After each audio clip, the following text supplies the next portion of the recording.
آپ کے یہاں ایک رسم اور پتہ چلی، شادی میں وکیل بنایا جاتا ہے. یہ وکیل تو بنا سکتے ہیں، ہمارے یہاں بھی وکیل بنایا جاتا ہے، مگر وکیل کون بنے گا؟ یا تو باپ خود وکیل بنے، یا باپ اپنے گھر کے کسی فرد کو بنا دے. مثال کے طور پر لڑکی کا ماموں ہے، لڑکی کا چاچا ہے، لڑکی کا پھوپھا ہے، کوئی قریبی رشتہ دار ہے، اس کو وکیل بنا دے. اور وکیل کا کام بس اتنا ہے کہ نکاح کے موقع پر اس کی سگنیچر ہوگی اور وہ لڑکی والوں کی طرف سے گواہ کے طور پہ اس میں شامل ہوگا. مجھے پتہ لگا آپ کے ہاں وکیل جو ہوتا ہے صاحب، وہ تو اس کی بڑی اہمیت ہوتی ہے. جو وکیل بن گیا، لڑکا سسر کے گھر دعوت بعد میں کھانے جائے گا، وکیل کے گھر پہلے جائے گا. سسر کو سلام بعد میں کرے گا، وکیل کو پہلے کرے گا. معاف کیجئے، یہ رسم ہم نے اور آپ نے بنائی ہے. اسلام کے اندر اس رسم کی کوئی حیثیت نہیں. ہر وہ رسم جو سماج کے لیے بوجھ بن جائے، جس کا قرآن و حدیث سے کوئی ثبوت نہ ہو، اس رسم کو اپنے جوتوں تلے رونت دو اور پھینک دو اور ختم کر دو. یہ جہیز کی رسم، یہ بارات کی رسم، یہ ہلدی کی رسم، یہ منگنی کی رسم، صرف منگنی کی فنکشن پر آج لاکھوں روپے خرچ ہو. ہلدی والے دن ساری لڑکیاں ہلدی کلر کا کپڑا پہن رہی ہیں، ناچ گانا ہو رہا ہے. شادی والے دن ویڈیو ریکارڈنگ ہو رہی ہے صاحب. ویڈیو ریکارڈنگ والا کیمرہ لے کے عورت کے دلہن کے کمرے میں گھس رہا ہے، ہمارے اور آپ کے گھر کی عورتوں کا فوٹو لے رہا ہے، ویڈیو لے رہا ہے. کہاں چلی گئی ہماری غیرت؟ کہاں چلی گئی ہماری شرم و حیا؟ ارے ہم مسلمان ہیں، ہماری پہچان ہے تو ہماری غیرت سے ہے، ہماری پہچان ہے تو ہماری شرم و حیا سے ہے. جو بے غیرت ہو جائے، جو بے حیا ہو جائے، جو بے شرم ہو جائے، پھر وہ اسلام سے اس کا کوئی تعلق نہیں. اس لیے فضول خرچی کے ان تمام راستوں کو بند کرو میرے بھائیوں، نکاح کو آسان کرو. اور آگے ابھی بات آئے گی، ان 15 باتوں میں ایک بات یہ بھی ہے کہ زنا کے قریب مت جاؤ. اس پر ہم بات کریں گے کہ زنا کے قریب جانے سے اللہ نے منع کیا ہے. کون کون سی چیزیں ہیں جس کی وجہ سے آج سماج میں زنا ہو رہا ہے؟ ابھی بات آگے آ رہی ہے، ہم بتا رہے ہیں اس کے بارے میں. تو پہلا حکم ہے شرک مت کرو.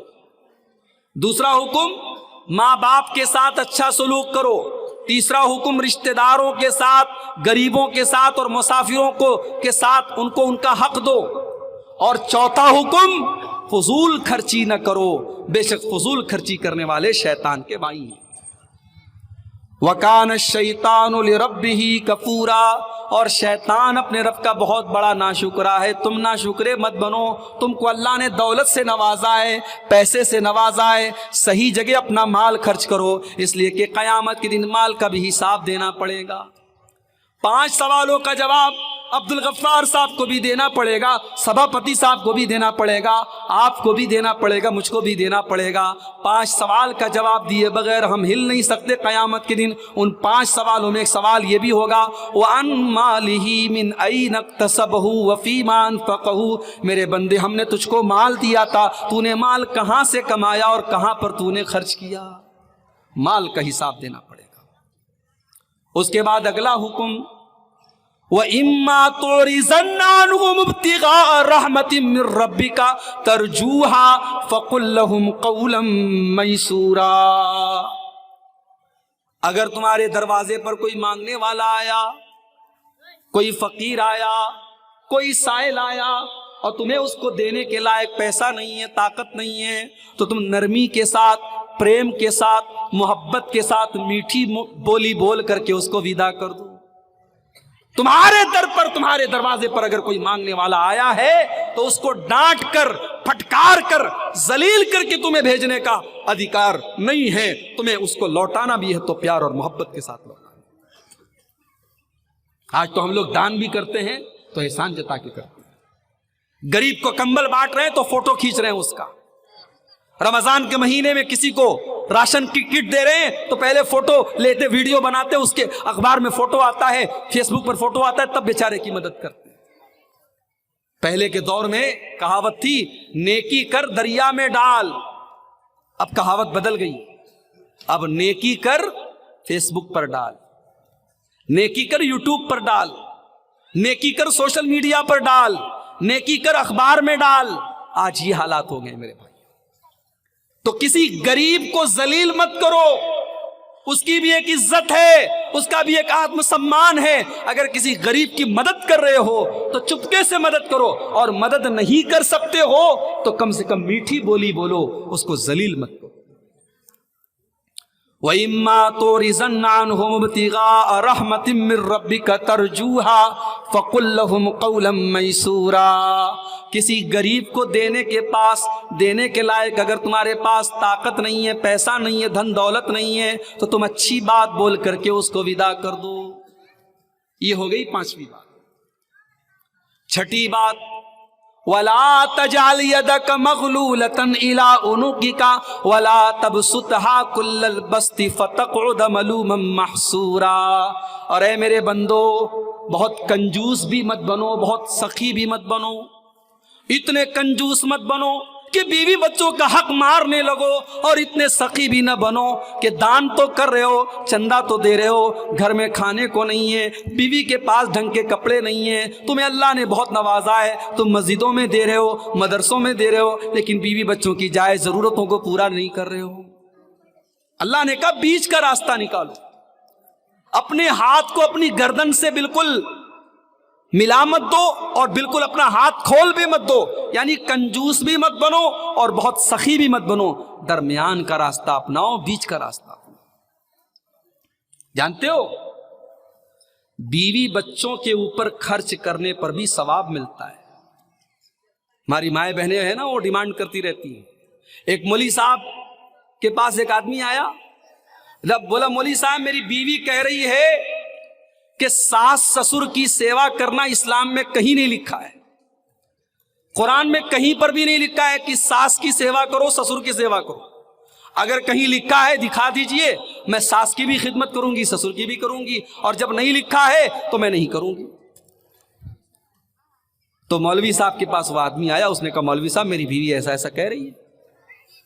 مولوی صاحب نے کہا بیوی تو بالکل صحیح کہہ رہی ہے آپ کی، کہیں نہیں لکھا ہے قرآن میں، کہیں حدیث میں نہیں لکھا ہے کہ ساس کی خدمت کرنا اور سسر کی خدمت کرنا یہ بہو کا حق ہے.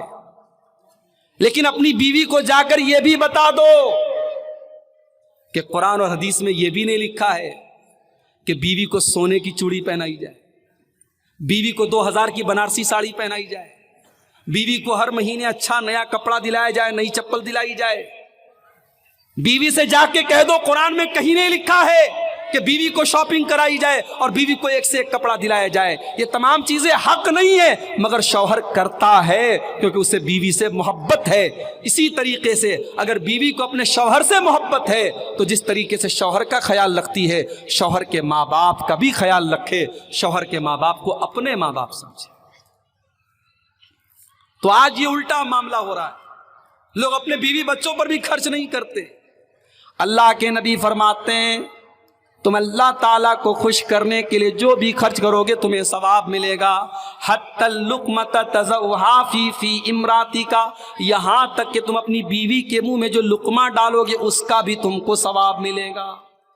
بیوی کو آپ جو کھانا کھلا رہے ہیں، بچوں کو جو کھانا کھلا رہے ہیں، بچوں کو اسکول میں پڑھا رہے ہیں، ان کی تعلیم پر خرچ کر رہے ہیں، اس پر بھی آپ کو ثواب ملے گا اگر آپ جائز طریقے سے پیسہ کما رہے ہیں اور جائز طریقے سے پیسہ خرچ کر رہے ہیں. تو یہ 5ویں چیز ہو گئی. اللہ نے فرمایا کہ کنجوسی مت کرو اور حد سے زیادہ سخاوت کا راستہ مت اپناؤ، بیچ کا راستہ اپناؤ. اب یہاں پر ایک سوال پیدا ہوا کہ اے اللہ، بہت سارے لوگوں کو ہم دیکھتے ہیں کہ بہت نیک ہیں، بہت متقی ہیں، پرہیزگار ہیں، 5 ٹائم کے نمازی ہیں، لیکن بہت غریب ہیں، چھوٹا سا گھر ہے، بڑی مشکل سے اپنے پریوار کا پیٹ پالتے ہیں، اور دوسری طرف بہت بے ایمان انسان ہے، بہت گنہگار ہے، شرابی ہے، بدکار ہے، لیکن پورے کلیا چک میں اس سے بڑا امیر اور مالدار کوئی نہیں ہے. اے اللہ، یہ بات ہمیں سمجھ میں نہیں آئی کہ تجھ کو جو 5 ٹائم کا نماز پڑھتا ہے، تیری بارگاہ میں سر جھکاتا ہے، وہ تو غریب ہے، اور جو تیرا نافرمان ہے وہ بہت امیر ہے. یہ بات سمجھ میں نہیں آتی. اللہ نے اس کا بھی جواب دے دیا. ان ربک یبسط الرزق لمن یشاء من عبادہ ویقدر، تمہارا رب جس کے لیے چاہتا ہے روزی کو کھول دیتا ہے اور جس کے لیے چاہتا ہے روزی کو تنگ کر دیتا ہے. جس کو چاہتا ہے کروڑپتی بنا دیتا ہے، جس کو چاہتا ہے غریب بنا دیتا ہے۔ انہو کان بعبادہ خبیرا بصیرا، اللہ کو خوب پتہ ہے کس کو دولت دینی چاہیے کس کو نہیں دینی چاہیے۔ دولت دینے کا مطلب یہ نہیں ہے کہ اللہ اس سے خوش ہو گیا اور کسی کو دولت نہیں دی، اس کا یہ مطلب نہیں کہ اللہ اس سے ناراض ہے۔ دولت کی تقسیم تو اللہ اپنی حکمت کے ساتھ کرتا ہے، کسی کو امیر بنایا کسی کو غریب بنایا، کسی کو محل میں رکھا کسی کو جھوپڑی میں رکھا۔ اس کا یہ مطلب نہیں کہ امیر سے اللہ خوش ہو گیا اور غریب سے ناراض ہو گیا۔